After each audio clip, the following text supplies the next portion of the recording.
Assalamualaikum warahmatullahi wabarakatuh. Perkenalkan, nama saya Safitri dengan NIM 2001110521 akan menjawab soal UAS yang diberikan oleh Bapak Dr. Zulkarnain, SSMSI sebagai dosen pengampu pada mata kuliah ini. Nah, soal yang pertama yaitu jelaskan perbedaan substansial pemerintahan desa sebelum dan sesudah Undang-Undang Nomor 6 Tahun 2014. Nah, baiklah, sebelumnya saya akan menjelaskan mengenai Undang-Undang Nomor 32 Tahun 2004 tentang pemerintahan di daerah, di mana hak, wewenang, dan kewajiban daerah otonom untuk mengatur dan mengurus sendiri urusan pemerintah dan kepentingan masyarakat setempat. Nah, di sini desa berada di wilayah kabupaten atau kota tersebut. Dan selanjutnya itu berdasarkan peraturan pemerintah nomor 72 tahun 2005 tentang desa, di mana hak, wewenang, dan kewajiban desa sudah diatur dan desa menjadi bagian dari struktur pemerintahan di atasnya. Selanjutnya Undang-Undang Nomor 6 Tahun 2014 tentang desa. Dan di sini sudah ada yang namanya hak rekognisi, subsidioritas, dan kewenangan lainnya. Nah, otonomi desa ini berdasarkan hak rekognisi dan subsidiaritas dalam wadah yang disebut dengan wadah NKRI. Nah, untuk lebih jelasnya, yaitu sebelum Undang-Undang Nomor 6 Tahun 2014 itu, hak masyarakat desa belum diatur secara khusus, melainkan pengakuan terhadap hak-hak tradisional masyarakat hukum adat. Lalu melaksanakannya itu sesuai dengan tradisi dan juga adat istiadat. Nah, asas tujuannya itu ada asas pengakuan, perlindungan, dan pemberdayaan masyarakat melalui hukum adat. Nah, setelah Undang-Undang Nomor 6 Tahun 2014 tersebut, hak masyarakat desa sudah diatur secara khusus. Terus melaksanakan hak dalam rangka penyelenggaraan pemerintahan daerah. Lalu asas dan tujuannya itu ada asas penyelenggaraan pemerintah daerah, pelaksanaan pembangunan desa, pembinaan kemasyarakatan desa, dan hak pemberdayaan masyarakat desa. Selanjutnya untuk soal yang kedua yaitu sudahkah pemerintah desa mengoptimalkan pendapatan desa?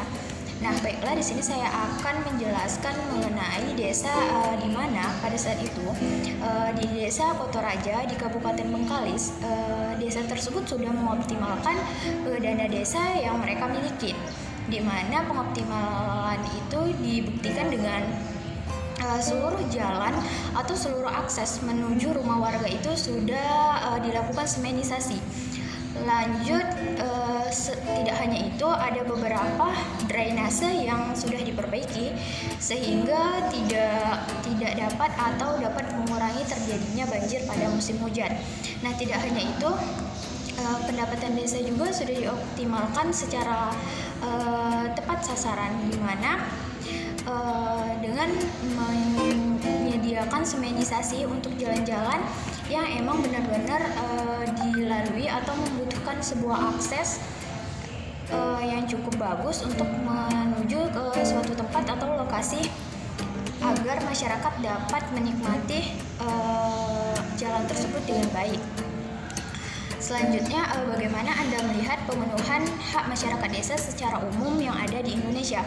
Nah, untuk hak masyarakat desa tentu saja itu ada yang pertama itu hak demokrasi. Nah, di sini pemerintah desa juga sudah menetapkan hak demokrasi, di mana setiap kepala desa itu dipilih melalui sebuah musyawarah dan pada akhirnya ditetapkan sebagai kepala desa. Yang kedua yaitu adanya hak perlindungan. Nah, hak perlindungan ini diberikan oleh desa untuk masyarakat sekitarnya yang mana sering kita sebut dengan adanya pemuda atau sukarelawan yang bekerja sebagai siskamling atau suatu lembaga yang mengayomi masyarakat dan juga memberikan perlindungan kepada masyarakat dari berbagai macam kejahatan ataupun untuk mengurangi adanya kejahatan. Selain itu juga pemenuhan hak desa secara umum di Indonesia itu sudah cukup maksimal. Namun mungkin ada beberapa desa yang belum maksimal dalam melaksanakan atau mendapatkan hak masyarakatnya dikarenakan kurangnya toleransi ataupun kurangnya partisipasi masyarakat untuk saling membantu satu sama lain, atau kurangnya pemimpin untuk memberikan hak masyarakat desa itu secara utuh.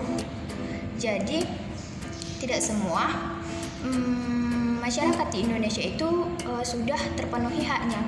Ada beberapa masyarakat yang belum terpenuhi haknya, dan masih ada beberapa masyarakat yang haknya itu istilahnya digantung oleh pemerintah atau kepala desa tersebut.